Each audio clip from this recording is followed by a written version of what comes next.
E nesse vídeo eu vou falar com a Viviane Del Vecchio, que tem uma grande experiência em pesquisa com usuários e, por que não, pesquisa com pessoas para entender comportamentos, sentimentos e necessidades. A gente vai aprender bastante nesse vídeo e conhecer também um pouco mais da própria Vivi, além do trabalho que ela executa e do que ela vem fazendo. Afinal, como uma boa pesquisa, é importante a gente conhecer a pessoa antes de conhecer o tema que a gente vai explorar juntos.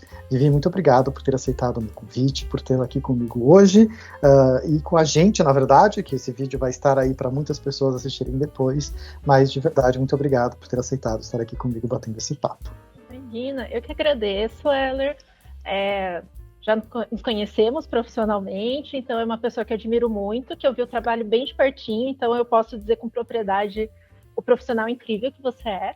E estou super feliz de estar aqui com você, podendo fazer esse bate-papo, poder compartilhar um pouco da nossa vivência, da minha vivência, enfim. Vai ser bem legal. Muito bem, muito obrigado, muito obrigado. Eu estou chamando já de Vivi porque somos íntimos, mas eu queria saber como que você prefere ser chamada, se tem algum nome, algum apelido que você prefira, se Vivi tá tudo bem, se prefere Viviane, enfim, como que você prefere ser chamada? Não, Vivi tá na paz, inclusive as pessoas falam assim, mas não foi esse o nome que a sua mãe escolheu para você, e eu digo para todo mundo, não, ela escolheu Viviane para que o apelido fosse Vivi, e quando ela tá brava comigo, nem brava ela me chama de Viviane. Então, quando alguém me chama de Viviane, normalmente é alguém que eu tô conhecendo ainda, mas para virar pro Vivi é muito rápido. Vivi tá tranquilo.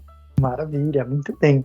Vivi, me conta um pouco sobre o que você estudou na sua carreira, na sua vida, você teve alguma formação formal, enfim, mas que campos que você explorou ou vem explorando em relação a estudos? Tá, perfeito. A minha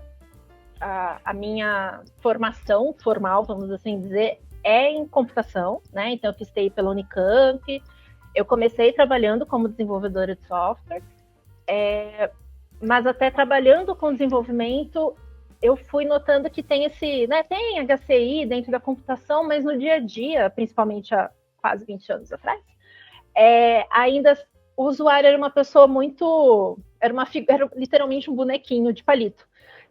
Então, as pessoas desenvolvedoras, elas faziam muito pensando na necessidade muito mais técnica e menos no usuário final, quem ia estar, de fato, precisando da solução.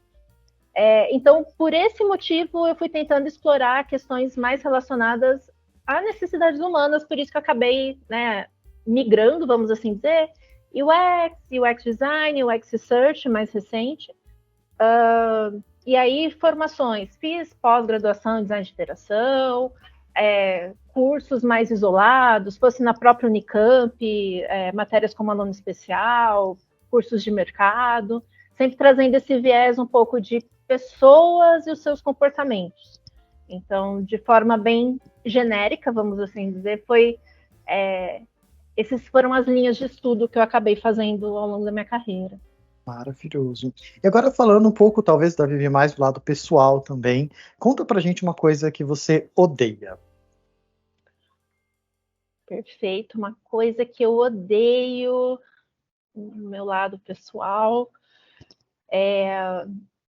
olha, uma coisa que para mim, eu acho que tem um certo reflexo até dos momentos recentes que a gente tem passado como sociedade, é aquelas afirmações muito categóricas sem embasamento nenhum. Então, isso conversa um pouco com a área profissional, porque o meu trabalho é trazer um embasamento para as tomadas de decisão, mas o quanto que isso está no nosso dia, aquelas certezas muito certas que eu fico assim, tá, mas baseado em quê? Você está afirmando com tanta certeza isso, né? Então, quanto mais eu vivo e quanto mais eu trabalho nos dois casos, mais eu vejo o quanto é difícil ter certezas, né? E o quanto que a gente ganha também justamente abrindo espaço para as trocas, tá? Deixa eu entender mais a sua visão, deixa eu pegar outras referências sobre isso, né? Então, certezas muito categóricas me dá não, acho que ódio é uma palavra forte, mas me dá um desconforto, assim.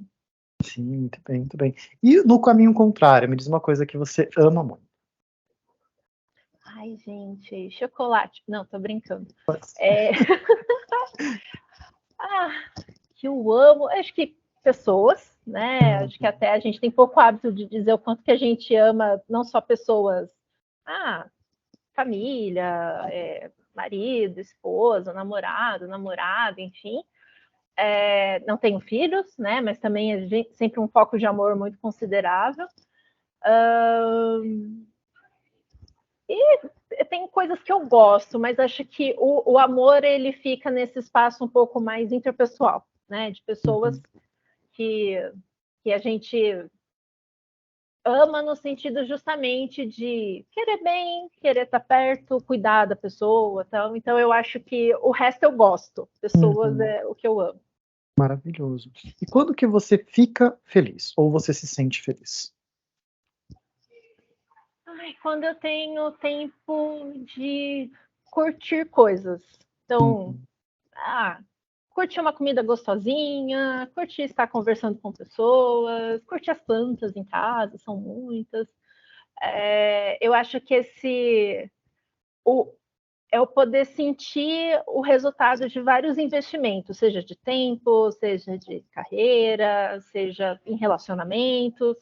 Essa coisa de ter essa coisa um pouco mais de contemplação, assim. Maravilhoso, maravilhoso. E você tem medo de alguma coisa? Medo. Medo tenho. Eu acho que como mulher, eu acho que é um medo. Eu acho que eu tenho mais medo de ser vítima de situações onde eu perco a minha autonomia, né? Então a gente sabe muitas histórias. Acho que mais até do que de morrer, porque, né, com a morte as coisas findam, né? A gente tem esse senso de finitude. Mas estar e ficar presa numa situação onde eu perco de alguma maneira a minha autonomia é algo que eu tenho bastante medo, né? Não ter mais autonomia de poder dizer, não quero mais estar aqui, estou indo para outro lugar. Em vários sentidos, né? Eu acho que é um resumo de vários mini medos que a gente dá outros nomes, mas um resumo é a perder a autonomia de alguma maneira. Perfeito. E sabe que é um ponto interessante que você está falando, porque essa perda de autonomia, essa sensação me lembra muito, e eu sei que você falou você deu um exemplo, mas é também uma coisa mais ampla, que é a sensação de impotência que a gente tem às vezes, né? Que você está diante de uma situação e que às vezes você não pode fazer nada, ou que você não consegue fazer nada, ou você não tem as ferramentas necessárias, os recursos para fazer alguma coisa. Eu acho essa sensação de impotência algo, enfim, angustiante, é ruim, é complicado, e é bem isso, né? Tipo, você não tem autonomia, você tá ali, você não consegue mudar a situação, é muito angustiante, meu Deus. Muito bem.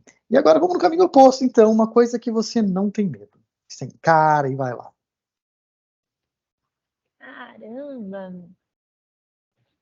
Que eu não tenho medo, que eu encaro. Acho que é ousado falar isso, mas qualquer desafio que me brilhe o olho, eu acho que eu às vezes até tenho, até quando eu vejo algumas coisas que eu já fiz na vida, né? Se eu sou uma pessoa destemida ou sem noção, assim, né? Que não tem noção das consequências.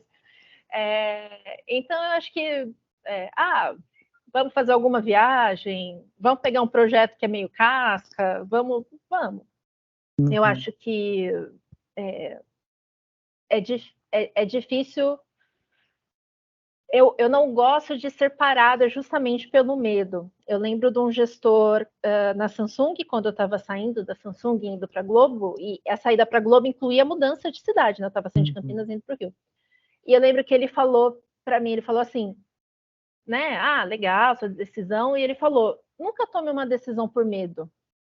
E isso me marcou muito. Então, quando eu estou tomando decisões, principalmente maiores, de mudança, eu penso assim, tá, eu estou tomando essa decisão, seja de ficar, seja de ir, porque eu estou com medo, ou porque eu estou olhando para isso e falando, pô, da hora, vamos aí. Então, é uma frase que sempre me volta, assim, claro, temos muitos fatores de privilégio para poder tomar decisões que não sejam por medo, mas é um fator, é uma frase que sempre me volta, assim, quando eu preciso decidir algo, alguma mudança, tá? Eu tô fazendo isso porque eu tô com medo, ou eu tô fazendo isso porque eu tô querendo fazer isso, é uma vontade minha, né? É uma frase muito poderosa, muito difícil, né? Que Eu gostei porque eu vou anotar, porque eu deveria pensar mais sobre isso, porque eu não nego que muitas vezes eu tomei muitas decisões por medo de muitas coisas, inclusive. Mas é interessante pensar sobre isso. Nunca tomei uma decisão por causa de medo. Difícil. Vou colocar na minha lição agora, no meu caderninho. Vivi, pesquisa são muitas coisas, né? Pesquisa é muita coisa, existem também muitos tamanhos de pesquisas, diferentes pesquisas, existem etnografias que você fica lá anos dentro de uma cultura para poder colher informações. A gente ultimamente está feito pesquisas aí muito mais rápidas, quantitativas e coisas muito mais instantâneas, eu vou usar esse termo. Então, diante desse universo todo, como é que você explicaria o que você faz para alguém leigo, que não tem ideia do que você faz, que não conhece o universo digital, de produto, não conhece nada disso? Você vai chegar para essa pessoa e vai explicar para ela o que você faz. O que você falaria para essa pessoa?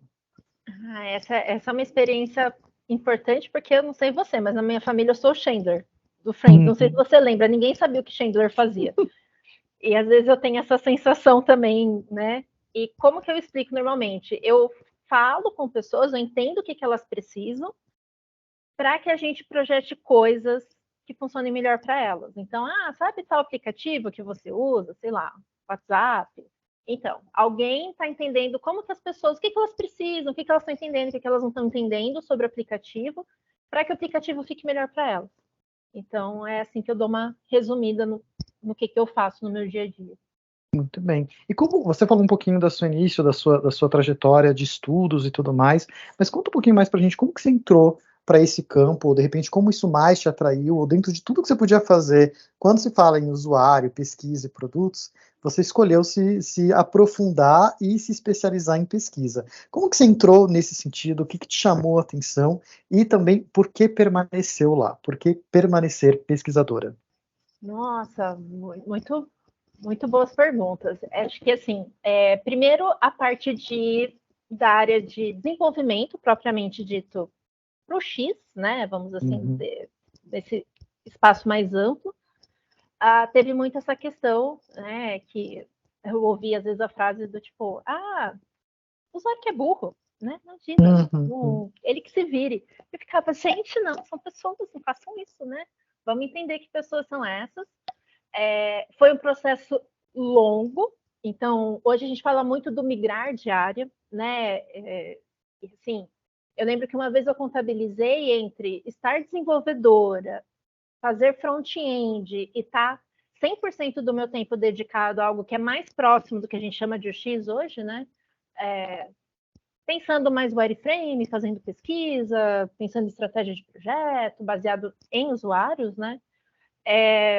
Eu lembro que eu contei, foram aí uns 6 anos, 5 a 6 anos, mais ou menos, entre idas e vindas, né? Ficava um pouco mais no front, voltava para o desenvolvimento e tal. Então, quando a gente ouve às vezes, eu estou um mês tentando migrar para o X, eu fico assim, então, jovem, Pode ser um caminho longo. Pode demorar um pouquinho mais que isso.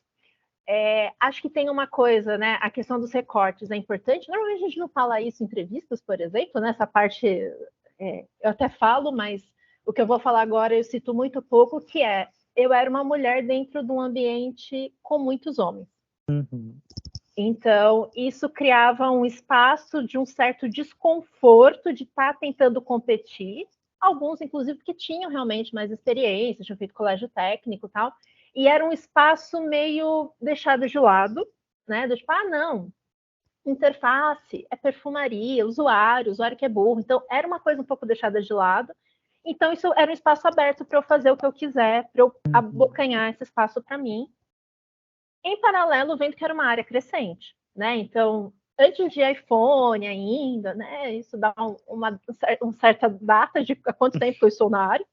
Mas, assim, era muita popularização de celulares, internet como um todo, serviços públicos indo. Então, assim, alguém vai precisar entender as pessoas usando. Não dá para a gente continuar fazendo essa goela abaixo no usuário do que os softwares estão sendo, né?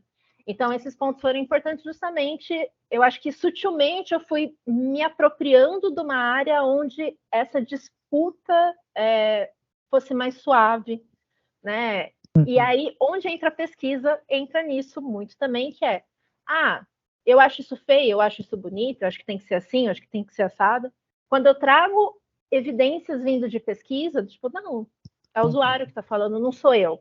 Sim. Então, tira dessa discussão, né, dessa disputa de poder quase, para ir para uma evidência que, às vezes, né, quem trabalha de pesquisa ouve muito, né, às vezes você traz um dado que as pessoas falam, rejeitam a sua pesquisa, não, isso é um absurdo, porque não é o que a pessoa queria ouvir, isso é muito crítico, muito comum. Mas eu comecei a perceber que, ok, além de ficar uma solução melhor, além de eu perceber a questão das certezas, que eu projetei algo que fazia um super sentido, eu pus na mão da pessoa, não entendeu nada, então eu vou ter que voltar para a minha prancheta. A questão de pesquisa ela foi também tendo esse fator de ser um jeito de dar um embasamento mais estratégico, um jeito de trazer discussões ficarem menos pessoais. Então, eu acho que isso foi ajudando. E porque eu fiquei em pesquisa, porque quanto mais tempo eu passo na indústria como um todo, né? Mais eu vejo quanto ainda é difícil conectar números com comportamentos das pessoas. Então, às vezes, as empresas estão número, aumentou, diminuiu, e ficam, nossa, eu não entendo por que isso está acontecendo. Aí a gente fala, pesquisa, né? Vamos falar com as pessoas, vamos trazer o que esse número não está te dizendo, né? A pesquisa, principalmente as mais qualitativas, elas trazem esse insight, e aí é sempre bom uma triangulação, né? Tá, dado que eu tenho a qualitativa, será que eu vou para um survey para ter o volume, a frequência desse comportamento? Ou eu já consigo até olhar na base, né? Às vezes acontece, você conversa e fala, faz essa outra análise na nossa base, nos nossos clientes, comportamento. É verdade, está parando em pé, essa hipótese e esses valores, eles estão se conversando. Então, eu acho que eu tenho ficado porque ainda tem esse espaço, ainda tem muita pergunta e pouca resposta, que eu acho que pesquisa ajuda a dar essa colinha. Perfeito. E até a conexão, né, como você disse, os dados frios, digamos assim, né, e o quente, que são as pessoas, né, o humano, o calor ali. Muito legal. E aí, dentro desse universo, o que você mais gosta? Do que você mais gosta daquilo que você faz profissionalmente? O que mais te agrada? O que mais acende aí os seus olhinhos quando você faz? Olha, acender o olhinho da Vivi é quando eu vejo a sensação que é alguma coisa que ainda não foi feito.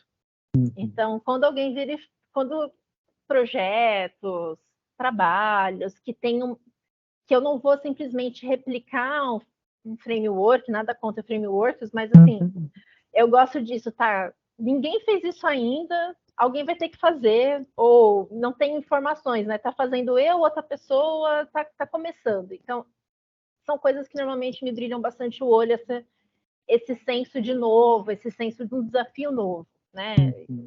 Porque a gente vai ter que olhar para coisas velhas, não velhas, né? Velhas assim, de antigas, consolidadas, para então dar novo uso, nova roupagem, nova estrutura. Então, isso me brilha bastante o olho. Então, quando alguém chega, ninguém fez isso aqui ainda, vamos começar, vamos testar. Eu fico assim, vamos, o que vai acontecer? Não sabemos, mas vamos lá. Então, esse meio que um desconhecido que me dá abertura, porque eu não vou só replicar algo que já foi feito, isso me brilha bastante o olho.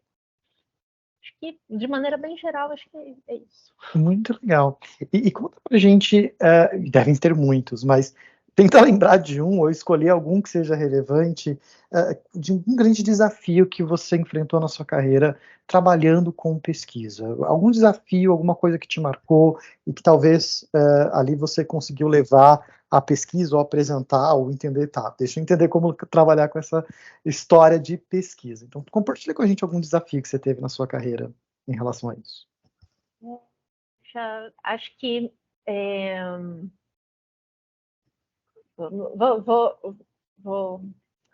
vou separar não. Vou pegar um que foi mais marcante. Acho que marcante pode ser um bom termo.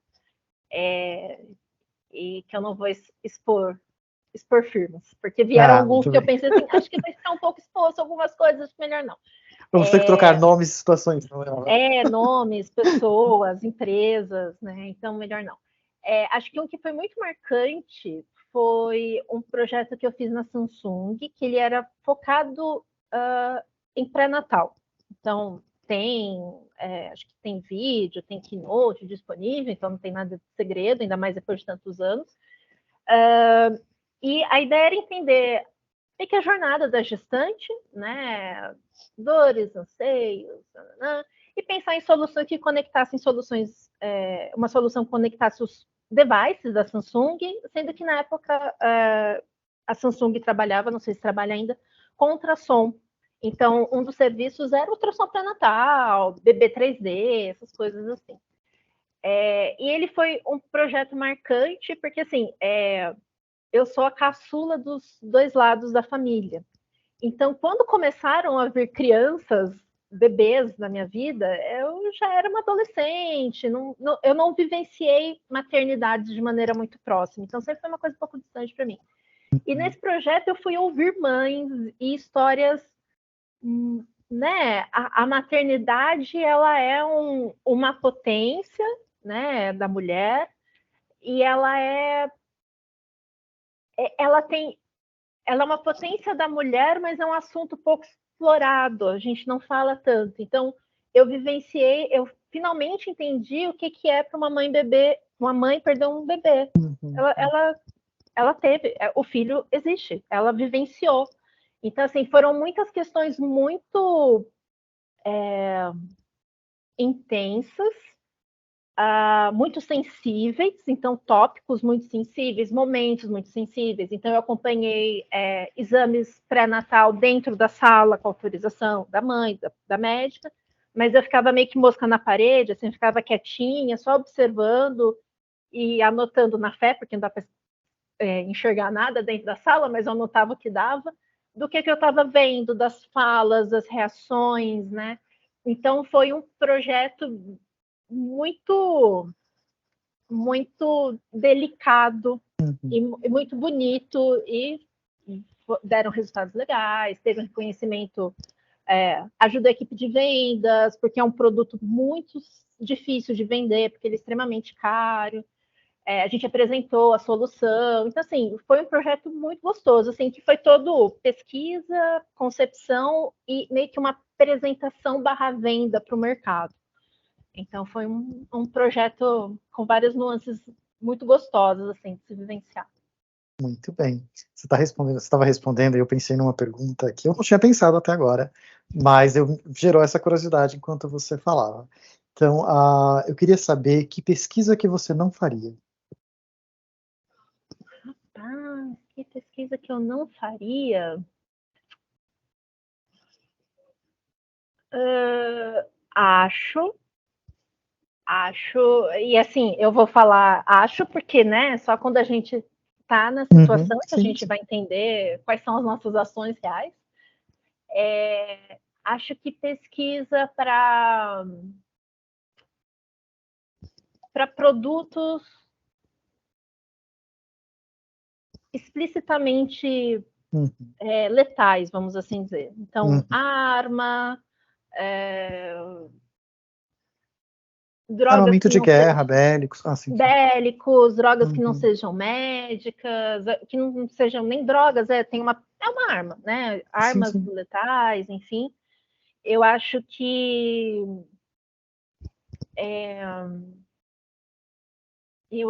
seriam coisas, talvez, não sei, sites que usam informação imprópria das pessoas, não sei. Acho que eu tenho, como eu ouvi uma vez, uma flexibilidade moral considerável no sentido de entender, tá? Esse é o produto, o que eu estou fazendo de pesquisa até esse ponto é para entender as pessoas, e elas, por mais que eu ofereça coisas que são atraentes para elas ainda têm um livre-arbítrio ali das decisões delas. Então, alguns produtos que algumas pessoas, vou dar um exemplo que eu já ouvi bastante, né, trabalhando na área financeira, tem muita gente que se recusa a trabalhar com crédito, por exemplo, por entender que você cria mecanismos de prender a pessoa em débito, né? A pessoa fica em endividamento, coisas assim. e ao mesmo tempo, né, inclusive quando você fala com as pessoas, às vezes o crédito é uma necessidade. Então, assim, existem questões e questões, né, dentro de alguns assuntos, mas acho que esses são os mais críticos, que eu não gostaria, eu não sei, eu acho que eu não gostaria de estar trabalhando com esse tipo de solução, né, mas é isso, só quando a gente se vê em determinadas situações que a gente vai poder dizer, né? Digamos que enquanto pudermos escolher, não seria isso o caminho. Exatamente. Muito bem. E que pesquisa você ainda não fez, mas você adoraria fazer? Ah, pesquisa que eu ainda não fiz, que eu adoraria, nunca pensei nisso. Às vezes eu trago um lado filosófico aqui que choca as pessoas. Não, quem está assistindo, ele manda perguntas e não usa nenhuma, tá, gente? É só isso que eu gostaria de falar. Me preparei para várias perguntas. Não, deixa eu pensar que eu gostaria de fazer.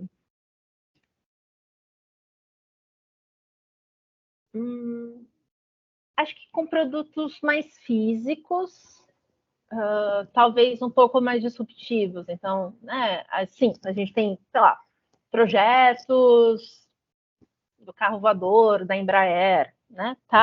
Né? É público, né? Então é um projeto que está andando. Eu acho que são essas pesquisas de qual que é a recepção de coisas muito fora da caixinha, não sei. Robô cuidador de idosos, talvez, parece um desafio bem interessante, né? Como que você projeta algo que seja amigável, por exemplo, e tem pesquisas, né? Tem projetos nessa linha. Então, acho que são coisas que parecem legais, assim, porque é muito novo, né? Então, se é muito novo, como que se dá essa recepção? Como que você evolui um produto como esse? Parece bem desafiador. Como entender a aderência também, né? Porque é uma coisa que a pessoa mesmo que está sendo pesquisada, ela não tem um modelo mental para referenciar. E aí, como é que você vai entender se ela realmente gostou ou se ela não gostou por uma questão de falta de familiaridade do que necessariamente, talvez ali no dia a dia ela vai falar, nossa, isso seria muito importante, deve ser bem complexo chegar a algum dado final ali, a alguma indicação de, por exemplo, numa empresa, que caminho seguir? Vamos apostar ou não? Vamos mudar isso que as pessoas vão gostar mais? Deve ser bem interessante, isso gostei. Exatamente. Como eu disse, assim, essas coisas meio sem solução, o meu olhinho brilha, então. Então faz sentido. Muito bem. Na sua carreira você já fez pesquisa, executou pesquisa, muito, mas também já exerceu o papel de liderança, já foi líder, enfim. E eu queria saber se pesquisa ajuda na liderança? A sua experiência com pesquisa te ajudou a ser ou se compor enquanto líder? Nossa, muito, muito, porque é, o, o, acho que o que a gente mais aprende a fazer como pesquisador é ouvir as pessoas, ouvir o dito, né? Ouvir, inclusive, perceber que a pessoa está falando A, né? Agindo, né? B. Então, sim, várias para vários momentos, as metodologias de pesquisa, inclusive até para times maiores, né, para você poder evidenciar, tá, temos, né, como eu passei em áreas cross em mais de um momento, né, às vezes até pesquisas mais quantitativas para poder dizer, olha, estamos com um problema na área área B está com essa situação, então até nisso, como ferramenta para gestões, né, e ter um olhar menos enviesado, dos seus liderados, da situação do seu time. Então, eu já usei o ferramental de pesquisa tanto para ouvir as pessoas, para ajudar as pessoas a ouvirem elas mesmas, né? Às vezes a gente tem as ferramentas acabam fazendo que tem essa função. Então, sim, já usei bastante em vários contextos. Muito bem. Eu estou me sentindo muito no provocações hoje. Tá vindo muitas provocações aqui. Então eu vou jogar mais uma provocação aqui, uma brincadeira, mas é uma pergunta aqui para você. O que é mais gostoso, fazer pesquisa ou liderar pessoas? Rapaz. Gostoso é liderar pessoas. Eu acho que não o liderar por liderar. Para mim, o gostoso é o desenvolver. Eu não gosto de falar que eu desenvolvo pessoas, porque quem se desenvolve são É a elas, própria né? pessoa, sim. A gente só abre esses espaços, às vezes faz ela se ouvir, é uma loucura. Mas essa coisa de perceber a evolução das pessoas, e se sentir parte que cooperou com isso de alguma maneira, que abriu espaço, que deu visibilidade dela para ela mesma, do cenário para ela, outros caminhos de projeto. Então, eu gosto bastante dessa parte. Né? Eu comecei a dar mentorias fora da empresa muito por causa disso, por perceber, por gostar de fazer isso, perceber como isso foi importante para mim, né? Ter pessoas que me mentorassem. O que eu vi de desenvolvimento de pessoas de senioridade diferente, por ter um segundo olhar ali na carreira. E pesquisa é gostoso de fazer, mas é muito engraçado. Eu gosto da parte de análise. É a parte que eu mais gosto, embora, né, a gente fala com o usuário, tem as metodologias, as técnicas e tal. É a parte que eu fico mais, porque daí vem as falas, né? Poxa, eu não estava esperando isso. Os dados, que você vê um comportamento que você fala assim, mas gente, né, o usuário, todo assim, né, seu comportamento que ninguém esperava. Então, eu gosto da pesquisa, eu gosto mais da análise, mas gostosinho, né, é liderança de pessoas, assim. É legal que quando você fala da pesquisa, parece que você gosta do momento eureka, né? O momento que você fala, entendi, agora entendi, desvendei o mistério. Tipo isso. Eu gosto do momento eureka, perfeito. Muito bem. Que conselho você daria a um jovem ou uma jovem UX Researcher, alguém que está começando na área? Que conselho você daria para essa pessoa? Se a pessoa está começando agora, né, 2023, vamos colocar esse recorte. E muita paciência, porque a gente não está com o mercado aquecido, muito menos para a área de UX Research. Então, a gente passou por um aquecimento muito grande da área, muito grande. Eu lembro que eu olhei os dados do Panorama X histórico, e a gente vê um crescimento de UX Design, né, de respondentes, e o crescimento de UX Researchers, assim, é absurdamente mais grande. Mas, assim, como toda bolha aqui, né, incha muito, a hora que estoura, se ela está muito grande, isso causa impacto.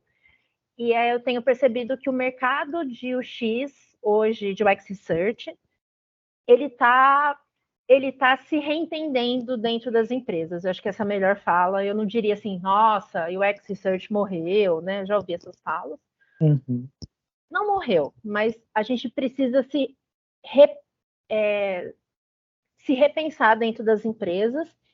E um pilar muito importante para o researcher vai ser conseguir colocar em números os insights, as descobertas. Então, eu acho que é um momento de mercado que grudar em áreas de dados, grudar com PM, PO, alguém que tem os números de produto é muito importante. E ter bastante paciência, porque não está um mercado inchado hoje, é um mercado que deu uma bela de uma enxugada. Então, entender que não vai ser uma coisa fácil entrar, migrar, coisas assim. Perfeito. E que conselho você daria a uma mulher que está assumindo uma liderança agora? Uma mulher que está assumindo uma liderança agora. Primeira liderança. Primeira liderança, meu Deus. Abra mão do seu perfeccionismo. Abra mão de querer agradar as pessoas. Você não vai. A liderança é sobre uma boa liderança. É sobre tomar algumas decisões não populares. E, bem ou mal, quando a gente vê boas mulheres líderes, elas são muito criticadas por isso, até mais do que os homens. E a gente vê, inclusive, muitos homens que não tomam as decisões necessárias. Não estou dizendo que um gênero funciona de um jeito e do outro, não é isso, mas é o que a gente vê, né, em alguns cenários, e as mulheres são socializadas para agradar todo mundo, e quando você está numa cadeira de gestão, impossível. Você agradar todo mundo, faça terapia para que você tenha consciência também quais são os seus limites, o que é de valor para ti, como líder, como pessoa, para você também colocar limites nas pessoas de N maneiras, né? Até conversando com uma colega que né, é gestora também, em algum momento ela contou de um cenário de uma pessoa que ficou, sei lá, os one-on-ones demoravam 2 horas, porque a pessoa alugava ela loucamente para reclamar da vida. E é isso, às vezes, ok, né? Acho que foi a decisão dela naquele momento, entender, acolher, mas às vezes a gente tem que botar alguns limites, de dizer, o meu limite é esse, eu não preciso passar dos meus limites. E leituras, 2 livros, eu vou dar 3, que eu acho que foram 3 livros que me ajudaram a pensar a gestão, principalmente da perspectiva, nem tanto a gestão, mas o comportamento por ser mulher. A Clube da Luta Feminista, eu não vou lembrar agora as autoras, mas procurar Clube da Luta Feminista. Depois eu passo na edição, o editor, que sou eu, coloca. Show. Então, o Clube da Luta Feminista ele é muito simples, ele dá diquinhas muito para o ambiente corporativo. Faça Acontecer, também esqueci o nome, mas ela foi C-Level no Google, no Facebook, e ela dá dicas, inclusive, de vida, né? Porque a vida, ela interfere muito na vivência profissional, não só da mulher, né? Eu acho que isso de todo mundo, mas para as mulheres talvez isso reflita um pouco mais na vivência profissional. E Coragem para Liderar, da Brené Brown. Também já foi um livro que eu já li já estando um tempo na liderança, e que também foi bem interessante para repensar justamente essas questões de liderança de uma outra perspectiva, né? Então, tem algumas provocações muito interessantes que também trabalham muito nessa coisa do não querer, né? Que são figuras, não querer ser mãe, não querer ser amigona do time, mas entender que as pessoas têm o tempo delas, como que você ajuda como gestora, mas entender que adultos tomando suas decisões, né? Como que a gente lida com isso. Muito bom, muito bem. Conta para mim agora, aproveitando que você fez algumas indicações de livros, conta para mim quem inspira você, que pessoas te inspiram. Não precisam ser pessoas famosas, tá? Pode ser pessoas da sua vida, enfim. E por que essas pessoas te inspiram? Rapaz, essa... Ó, eu vou começar com... É meio clichê, né? Vou acabar falando de mãe e vó em especial. Uhum. Acho que assim, minha mãe, ela trabalhou desde que eu nasci, né? Ela já trabalhava antes. E eu vejo que muitas sagacidades que eu tenho hoje no ambiente de trabalho foi de ouvir coisas que ela trazia. Não que ela fosse super sagaz, pelo contrário, ela trazia muitas reclamações de, poxa, né? A minha avó não trabalhava fora de casa. Então, minha mãe teve que aprender muita coisa muito sozinha, né? No ambiente profissional. Então, eu falava, nossa, falei isso, não devia ter falado. Eu levo bronca por, né, falar talvez coisas que eu não devia, né? Então, ela sempre foi muito sincera, né? Muito transparente. E ela trouxe o quanto que isso, em alguns momentos, ela falava assim, poxa, não deveria ter feito. Não que ela teve problemas sérios, mas assim, e outros jeitos de trabalhar que ela foi trazendo, de ser, né, uma perseverança naquilo que está fazendo, ao mesmo tempo sendo muito honesta com ela mesma, no sentido de, tá, esse é meu trabalho, vou fazer o melhor que eu posso, né, coisas assim. E aí eu ia falar da minha avó, porque ela tinha um comportamento que era de uma sutileza muito, muito curiosa, que assim, a minha avó, ela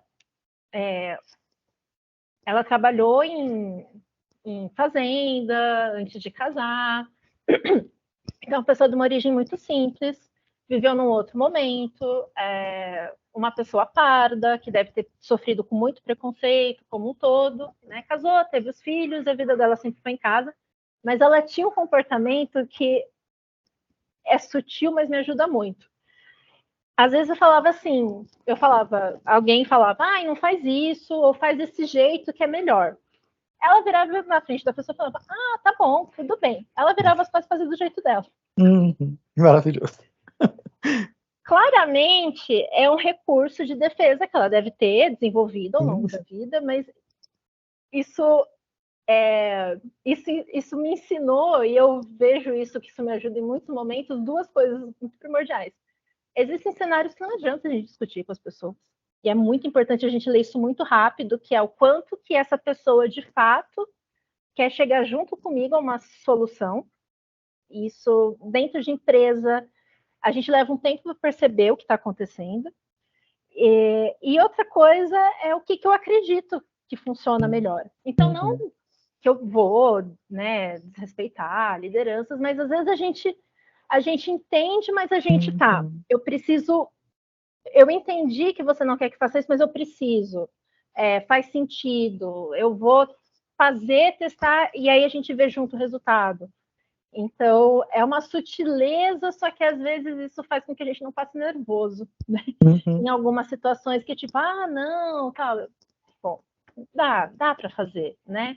Então, são sagacidades, assim, de vivência, né? Porque é isso que vai ajudar a gente a navegar no dia a dia das empresas. O técnico ajuda, o conhecimento ajuda, é super importante. Não abram mão disso, por favor, saibam o que vocês estão fazendo, falando. Mas conforme a gente vai lidando com novas situações no trabalho, às vezes é muito mais o interpessoal do que o técnico que vai abrir ou fechar portas para a gente.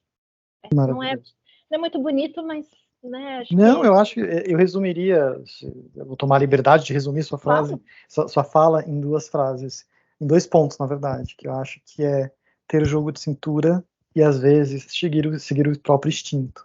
Acho que são 2 coisas que a gente aprende com o tempo, e principalmente quando você ocupa cargos de liderança ou cargos, é extremamente importante as 2 coisas, ter jogo de cintura e, às vezes, seguir o seu instinto. Isso é muito importante. Então, para mim, foram 2 lições que eu falei, maravilhoso, uso e gosto dela. Muito bem. Eu vou fazer uma pergunta agora, e eu sei que ela é um recorte deste momento, tá? E pode mudar, e mudou, e provavelmente no passado era uma coisa, hoje é isso, e amanhã será outra coisa. Mas qual que é o propósito profissional da Vivi hoje? Pagar minhas contas. Não, tô brincando. É verdade, né? Não deixa de ser verdade, porque a gente às vezes precisa colocar o trabalho no lugar dele. Exato. Que é, né?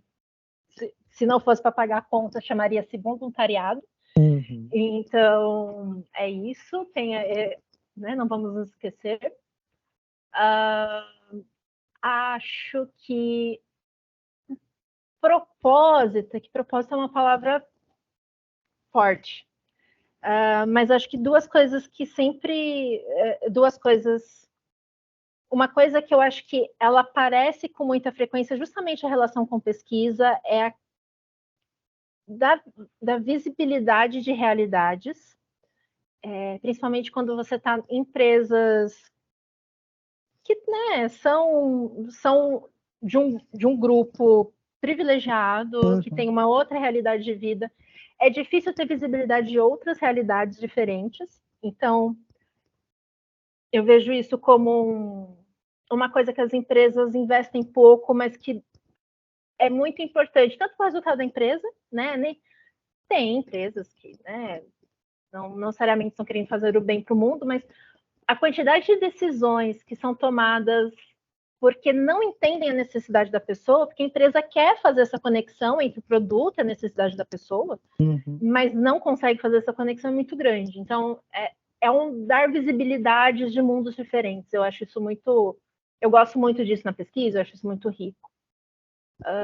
E acho que propósito como liderança é a coisa do desenvolvimento. Eu acho que isso... Eu tenho tentado investir mais tempo meu para poder fazer isso, porque é algo que é gostoso. É gostoso ver as pessoas se vendo de uma maneira diferente, vendo o trabalho delas de uma maneira diferente,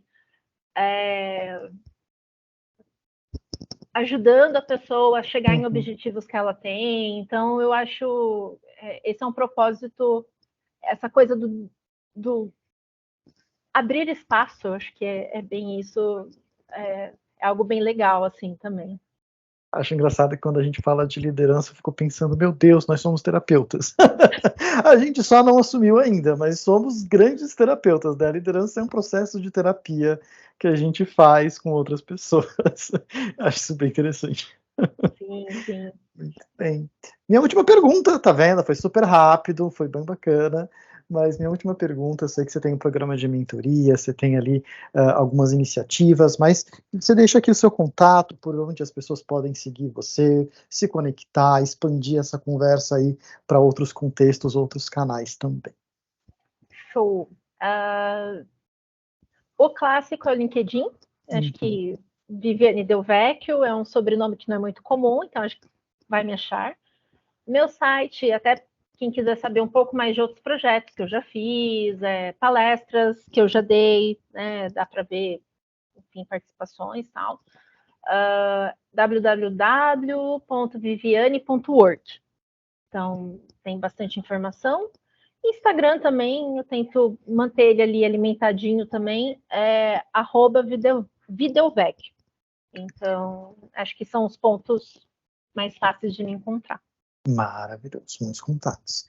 Vivi, de novo, meu muito obrigado por estar aqui comigo, bater um papo nessas minhas experiências / experimentos também, porque são experimentos, mas obrigado por compartilhar um pouco da sua história, da sua vivência. Eu gosto de fazer entrevistas que são mais filosóficas para conhecer as pessoas para além do trabalho, apesar de que a gente falou um pouquinho de trabalho, mas obrigado pela sua participação de novo. E é isso, não sei se quiser dar um recadinho final aí para a galera. Nossa, não, só acho que agradecer pelo espaço. Não sei, não tenho recados muito específicos. Acho que o recado é tentem curtir a carreira, porque ela ocupa muito tempo, trabalha com gente legal, porque a gente talvez trabalhe bastante ainda por N motivos. Então, pensar nisso com uma perspectiva de que faz parte do nosso dia a dia, o quanto que a gente pode deixar isso gostoso, leve. Acho que seria a minha dica do coração das pessoas. E mais uma vez agradecer pelo convite. Fiquei muito feliz, muito honrada. Maravilhoso, muito obrigado. Muito obrigado também a todo mundo que assistiu o vídeo até aqui. Curta, compartilhe, faça aquelas coisas básicas que a gente precisa fazer e a gente se vê no próximo vídeo.